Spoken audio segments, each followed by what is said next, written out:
PayPal adalah contoh pembayaran internet. Ramai yang menggunakannya kerana aspek sekuriti pembayaran. Pengguna boleh menyembunyikan nombor kad kredit dari pihak ketiga. Seseorang yang memiliki akaun PayPal juga boleh menerima pembayaran dari pihak lain dan menjual apa jua produk kepada mana-mana pihak. Cuma, Malaysia belum lagi mempunyai cawangan PayPal. Jika ada, sesiapa saja boleh menjual apa jua barang dengan dunia sebagai pasaran serta membeli barang terpakai dan barang yang tidak tertakluk kepada pasaran Malaysia sahaja. Cashless tanpa tunai untuk menjadikannya satu cara kehidupan seperti di UK dan Jepun, kita mesti ada implementation yang sistematik. Contohnya mengadakan rangkaian tambah nilai yang lebih banyak di seluruh negara, especially di kawasan kampung, memberi insentif, contohnya program pengguna setia, dan mesti ada customer care service yang bagus. Saya gemar membeli belah secara online seperti di eBay kerana saya boleh mendapatkan produk-produk yang tidak ada jual di Malaysia dan saya juga boleh memasarkan produk saya ke serata dunia. Namun begitu, pengguna perlu tahu ciri-ciri keselamatan apabila melayari laman web untuk membeli belah kerana ianya tidak seperti membeli di kedai-kedai secara fizikal. Agak berbahaya jika tidak ada kawalan nafsu. Terima kasih kerana anda terus bersama saya dalam topik kita malam ini, masyarakat tanpa tunai. Saya bersama rakan saya, saudara Kong Tiang Leong, seorang jurutera perisian dan juga blogger terkenal mengenai teknologi. Kita perlukan galakan untuk mengoptimumkan penggunaan masyarakat tanpa tunai ini. Tetapi kalau operator ataupun syarikat pengendali kad-kad ini tidak menggalakkan, tidak memberi rangsangan kepada pengguna untuk menggunakan. Contohnya lah, kalau saya gunakan Touch 'n Go, kalau pergi parking ke kawasan membeli belah ataupun pusat membeli belah, kalau cash RM1, tetapi menggunakan Touch 'n Go RM1.10. Jadi itu imbangan yang tidak adil untuk pengguna. Kenapa?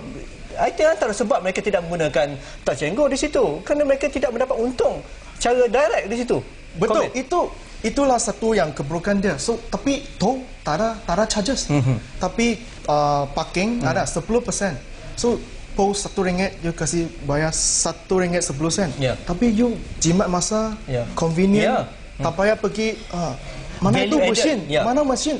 Tak boleh, tak ada shilling ke atau apa. So ada orang yang mau itu servis lah. So dia boleh kasih 10%. Tapi apa pun dalam kehidupan seharian kita, keuntungan, kerugian tu dia ambil kira. Jadi mungkin operator ataupun pengendali kad ini perlu lebih kreatif untuk menggalakkan dan juga mendapat galakan daripada pihak kerajaan untuk mengoptimumkan penggunaan kad-kad ini dan tidak menggunakan cara lama ni. Betul, itu yang kita katakan, kita kasih reward point. So kalau kita top up, kita masih kasih you punya birthday reward ke 10% kita kasih. So kita menggalakkan lebih rakyat Malaysia menggunakan ini Touch 'n Go. Sebab My Card pun juga ada Touch 'n Go. Mengapa kita tak mahu guna? Itu utilasi, kita mesti utilasi dengan sempurna. Kalau tak, teknologi untuk apa? Betul tak? Untuk kita menggalakkan juga, mungkin mereka ada kesangsian ataupun 50-50 lah. Bila nak gunakan betul ke payment ni ataupun bayaran ni telah masuk kepada pihak yang ditujukan itu, ataupun wang yang dalam kita punya akaun ni dicuri ataupun kita punya identifikasi PIN tu diambil oleh pihak-pihak yang tanggungjawab. Jadi bagaimana bagi pemula ni, user yang nak mengguna mula-mula, apa tips-tips yang boleh mereka gunakan untuk prevent benda-benda berlaku selepas itu? Untuk prevent, kita macam you cakap online buying, purchase ke atau apa, pertama sekali you mesti verify itu site, itu URL. Sebab you pernah receive itu payment apa semua similar, biasa you klik tapi itu bukan Maybank. Itu ialah bank yang lain, tapi itu site ke design semua similar. Tapi you enter you punya username dengan password, gone. You punya username dan password sudah dalam tangan itu hacker. So itulah satu keburukan. So kita sebagai pengguna mesti bijak lah. Bijak. Jadi mungkin kita boleh mendapatkan pandangan-pandangan daripada rakan-rakan. Kita boleh chat online, misalnya kita nak beli buku secara online, tapi kita tak pasti site tu betul genuine atau asli ataupun tidak, ataupun menipu ataupun sebagainya. Mungkin kita boleh gunakan sistem online chat melalui Facebook. Betul ke di www ini menjual buku dengan harga yang murah? Saya nak beli sekarang. Betul. Boleh recommend saya sebagainya? Betul. Facebook satu caranya, tapi yang kebanyakan orang lain guna ialah forum. So forum lebih orang yang ada experience. Mereka akan share, oh ini saya beli pen ini bagus. dari mana-mana US ke atau Jepun ke. So mereka dan bagi komen pandangan ini seller yang baik. So kalau komen banyak bukan semestinya bagus.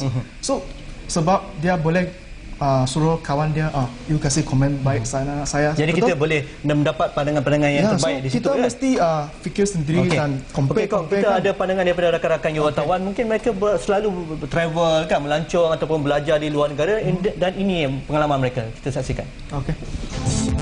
Di London, mereka aktif menggalakkan masyarakat untuk tidak membawa wang tunai dengan memperkenalkan kad Oyster. Penggunaan kad Touch 'n Go dan kad debit berkembang agak perlahan di Malaysia. Masih ramai peniaga yang belum menyediakan perkhidmatan mesin penerima bayaran tunai elektronik. Sokongan mereka amatlah penting dalam merealisasikan budaya masyarakat tanpa tunai.